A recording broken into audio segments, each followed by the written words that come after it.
أعوذ بالله من الشيطان الرجيم. I seek refuge with Allah from Satan the outcast. ومنهم من عاهد الله لئن آتانا من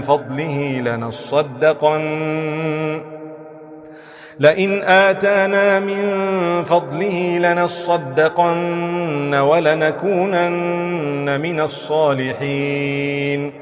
Among them are those who promised Allah, if He gives us of His bounty, we will donate and be among the upright. فلما آتاهم من فضله بخلوا به وتولوا وهم معرضون. But when He has given them of His bounty, they became stingy with it, and turned away in aversion. فأعقبهم نفاقا في قلوبهم إلى يوم يلقونه بما أخلفوا الله ما وعدوه وبما كانوا يكذبون. So He penalized them with hypocrisy in their hearts, until the day they face Him, because they broke their promise to Allah, and because they used to lie. ألم يعلموا أن الله يعلم سرهم ونجواهم وأن الله علام الغيوب.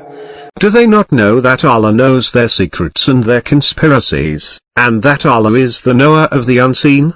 الذين يلمزون المطوعين من المؤمنين في الصدقات والذين لا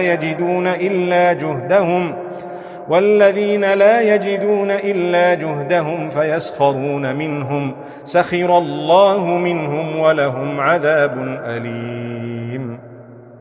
Those who criticize the believers who give charity voluntarily, and ridicule those who find nothing to give except their own efforts, Allah ridicules them. They will have a painful punishment. استغفر لهم أو لا تستغفر لهم إن تستغفر لهم 70 مرة فلن يغفر الله لهم ذلك بأنهم كفروا بالله ورسوله والله لا يهدي القوم الفاسقين. Whether you ask forgiveness for them, or do not ask forgiveness for them, even if you ask forgiveness for them 70 times, Allah will not forgive them. That is because they disbelieved in Allah and His Messenger. Allah does not guide the immoral people.